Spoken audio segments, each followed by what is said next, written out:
Hey everyone, welcome back to CryptoCache. Thank you so much for joining me here. We're going to take another look here at Apecoin, kind of see what's going on, of course, help you understand best practice, big picture. Told you I'd keep an eye on it closer here just based on the recent price action volatility. Help you understand kind of how to navigate these kind of markets, because honestly, coins do this a lot, and it's important to recognize specific fundamentals. And those are things that I teach in my Trading Academy, and of course my community/signal group that I provide.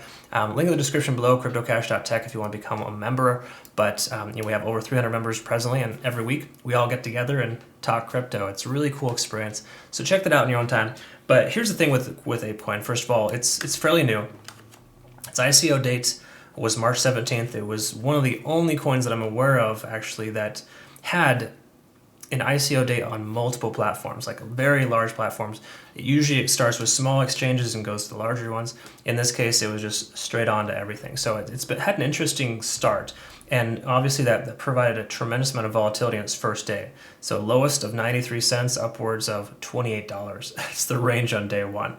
So we want to exclude that, and likely even day number two, because those are always going to skew the results. So just keep in mind when we look at this here, we're mostly going to be basing it off the most recent month, not the first few days. I think that's probably the best way to go. Personally, that's just kind of how I approach it. Correct me if I'm wrong if you feel it's different, but obviously we all have different strokes for different folks, and it's perfectly fine to have your own strategy. That being said, here with Apecoin, we don't have much data in the sense of being able to look at moving averages. We don't have any data yet there. We've also, on the 1 day, can only really extract that the RSI is maintaining itself over 50, which is good. That's wonderful. But keep in mind, we're coming up to 70 right now, and that causes a potential retracement or potential rejection / resistance level. Okay, so traditionally 70 on the RSI is a resistance level that could be very synonymous here with 1660, whereas the price came up to that point and got rejected. Okay, even though it came past that point, don't get me wrong, it still is unable to close today so far above 70 on the RSI on the 1 day. Okay, now granted, the 1 day candlestick hasn't closed yet, so we don't know yet, but generally speaking, that's the concept of what we see here so far. If you look down below, MACD just kind of tells you we have significant bullish convergence, which is pretty standard for 2 strong days like we've seen here so far, because just a day ago, the price was about 35% lower, and of course, it's increased roughly 50% total in the last 24 hours from bottom to top. It's a decent amount of movement, and we need to ensure that there's a lot of volume to back that up, which there is. So yesterday's volume didn't make a tremendous amount of sense as to how the price action came up with lower volume, but today it makes perfect sense based on the simple fact that we broke through that key level of resistance at the time, which was $13.58. Okay, so it's actually looking good. In fact, what it did previously too, it came up to that point, rejected, came down to the next key level Fibonacci, and bounced. It's a really cool situation the way that this worked, and it's kind of just one of those interesting phenomenons that happens in crypto where a previous resistance becomes a key level support, and it just comes right back up, and it honors those specific levels.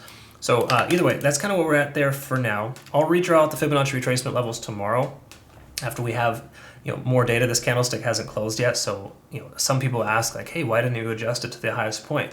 Well, the highest point hasn't closed yet, so officially we don't need to adjust it until tomorrow when that candlestick is closed. All right, so again, keep that in mind. You don't necessarily have to consistently update your Fibonacci retracement levels. You can maintain slightly older price points and still get the job done.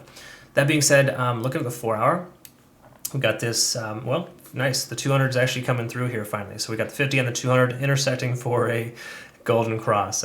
Very premature in that sense, but generally speaking, that's kind of helping us understand that we're on the right side of the tracks. Being above both moving averages is helpful. We've also got the RSI well over 70 on the 4 hour. I don't love this. I like the fact that the price is kind of calming down and staying where it's at. It should hypothetically stay above 1550 based on the simple fact that that was a previous high. Again, we're extracting we're not including the first 2 days worth of trading. Okay, so we're excluding that, so to speak, and what we're doing is we're taking the most recent high, which is essentially its all-time high at the time if you do not take the first 2 trading days into consideration. On March 28th, we hit 1550 is a round number. So 1550 should be the key level support right now moving forward, because you can see it came down once to test and twice to test and hasn't moved below since. It's a good sign. It's a very good sign. So hypothetically, 1550 should be the lowest point in which we'll see the price action in the immediate future, pending we continue to see this volume. Volume starts to dissipate, we can start to see the price slowly drain. So just keep in mind, pay attention to the volume. Wouldn't be a terrible idea to consider taking some profits because there's no guarantees it's going to hold here, but it's more likely than not going to maintain that as a support, considering it was a previous resistance. All right. Looking at the 1 hour, we can get a little bit more info here, at least on the smaller time frames. We can kind of see that this is a moderately healthy continuation. I mean, obviously that's a bit of a lot of volume there, but it wasn't all in 1 hour like we see on Elon earlier today, where we got a 50% candle in 1 hour's time frame. This is actually very healthy in a grand scheme of things when you see it. Yes, it's 33%, but that was a spread over 3 hours. So you can kind of anticipate the fact that this was not just a violent outburst. It was a kind of probably like a fear of missing out plus an initial push. So, I mean, if you think about that, all this volume here essentially is pushing the price action higher and going sideways. It was definitely warranted and a positive increase, if you will, because I like to see healthy increases. I don't like parabolic movements. So this doesn't make any sense when it's going to come right back down. You want to have the price come up and over so it has a stable foundation of volume. And right now it's exuding the fact that it should be able to maintain this price point, because if you look at the volume here, that is very healthy compared to this. If we drop down just to say very little volume, then we would probably see the price continue to slowly bleed out. So again, volume is extremely important in the grand scheme of things. In fact, why don't we take a look at the volume weighted average price and see how far outside the standard deviation lines it traveled?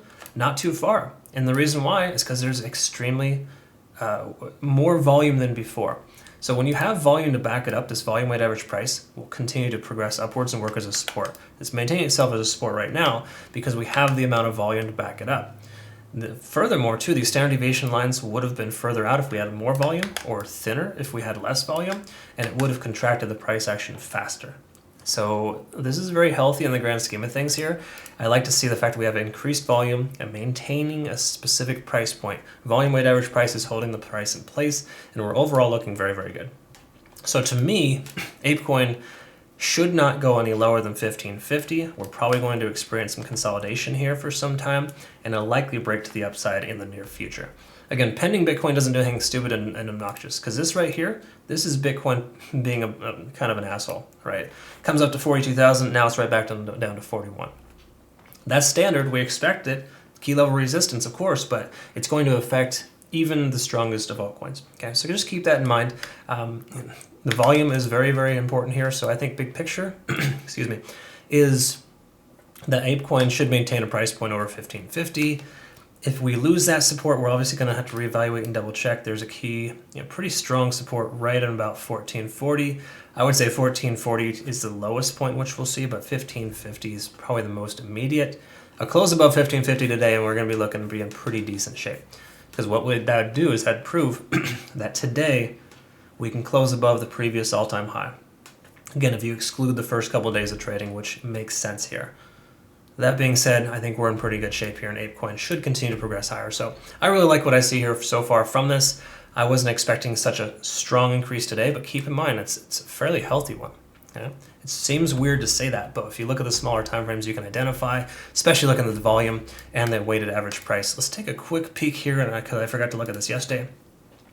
We've got the most amount of volume accumulation right at the previous resistance level / support. So when the price came up to bounce and come back down and reject off of 1292 and continue back upwards, that volume support continued to maintain the price action higher. So that's very good. These are all positive things here, and I don't see any reason why Apecoin should lose or drop its bottom. Again, pending Bitcoin doesn't do anything stupid. All right, so all good stuff here in this sense. I hope you found benefit, and thank you so much for joining me here, of course. We'll look forward to seeing the next video. CryptoCache.tech is a site if you want to become a better trader. I look forward to getting to know you better. Have a great rest of your day.